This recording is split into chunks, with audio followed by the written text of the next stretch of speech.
Italian filmmaker Alice Rohrwacher cuts to the heart of systematic inequality in her 2018 film Happy as Lazzaro.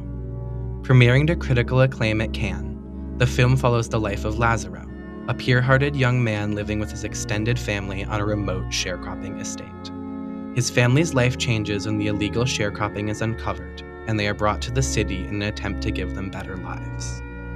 On the same day, Lazzaro falls off of a cliff and seemingly dies.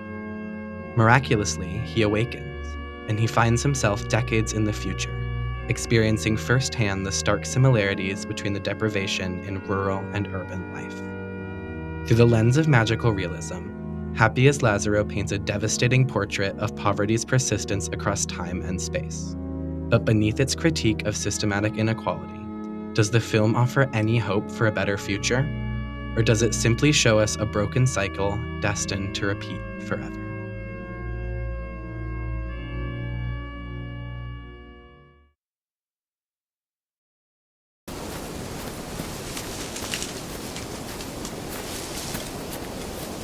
When watching Happy as Lazzaro, the most instantaneously noticeable thing is the natural beauty of its world. During the first half of the film, the characters are constantly intertwined with nature. Their work is hands-on with plants and the world around them, and without vehicles, they walk through beautiful scenic landscapes. Though the family is shown working long, hard hours, there is something very real and grounded about these scenes. The film's director of photography, Helena Louvière, achieved this through the use of 16mm film cameras. When using 16mm film, images can get quite grainy. Happy as Lazzaro embraces this in the natural scenes, giving a strong, organic, gritty, and emotional feel. The 16mm film was often overexposed in sunny scenes and underexposed in darker ones, creating a visceral feeling. After the family's forced migration to the city, beautiful canyons and rolling hills are traded for massive brick structures, graffiti-covered walls, and barren concrete lots. Louvière shot every city scene during cloudy days, deliberately avoiding the exposure effects seen in the countryside. This made the city feel appealing, but also one-dimensional and less real. This formal contrast highlights both the family's physical displacement and their spiritual disconnection from nature.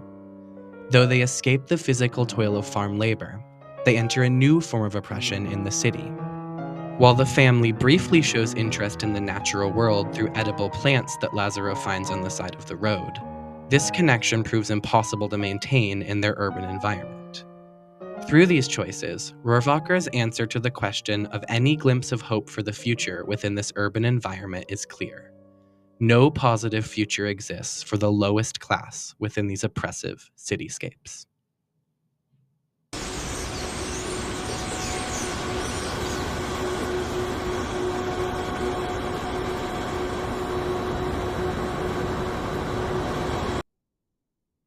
Happy as Lazzaro helps to tell its story through the use of magical elements. Often in films that make use of magical realism, magical moments are used as a way for the characters to escape from their mundane, tragic, or even traumatic everyday lives. This could be an obvious place for Happy as Lazzaro to implant some sort of hopeful, positive image for the world. However, Rohrwacher has a different take.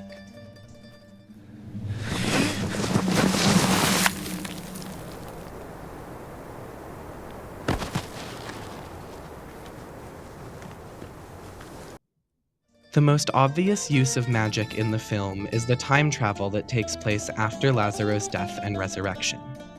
As Lazzaro lies at the bottom of the cliff, a wolf appears to him, licking his face until he awakens, with him and the viewer eventually realizing that he has been transported decades into the future. At first, a viewer may believe that this transportation forward through time will allow Lazzaro to experience the happier world that his family lives in the city. However, as the film progresses, we see that the world of the city is not any better for Lazzaro's family. This use of magical realism at first appears to be giving Lazzaro and the other sharecroppers some escape from their hard lives. But it then subverts the viewer's expectations by showing that, in fact, there is no better life for him and his family. Even magic cannot save them from the world that they are forced to live in.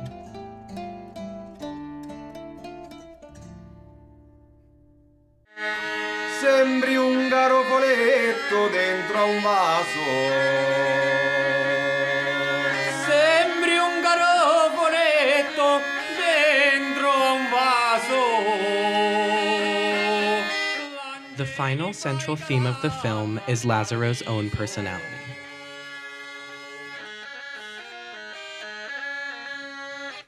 Lazzaro's life is hard. He works long hours in the sun and has very little, which must be shared with his family. Despite this, Lazzaro always seems content. When he is asked to do something, he does it without question. He offers to help people who have been through far less than him, and he takes the harsh realities of his life in stride. Rohrwacher expands on this idea while describing Lazzaro in an interview, saying, "Lazzaro, for me, is the memory of all of us that we share with the possibility to be really open to what is happening and not knowing whether what is happening is good or bad. If you are really good, as he is, he can't make a separation between good and bad. It's just accepting everything." In a way, Lazzaro almost represents the perfect member of the capitalist society that the film so adamantly disparages.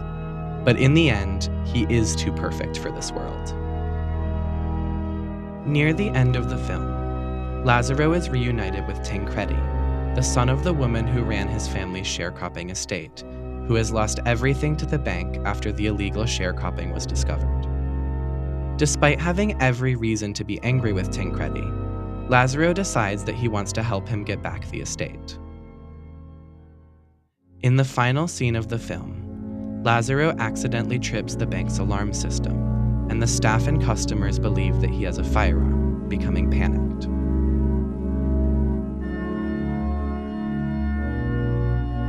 When they realize that he is only armed with a slingshot, they beat him to death.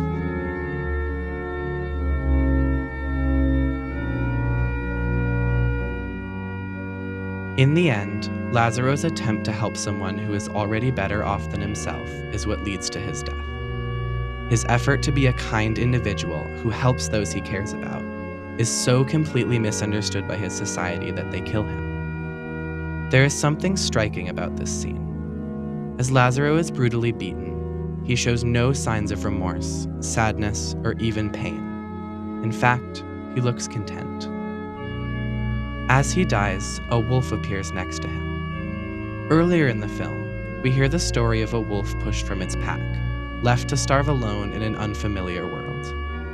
This parallel with Lazzaro's story is notable. Both are pure souls displaced from their natural environment.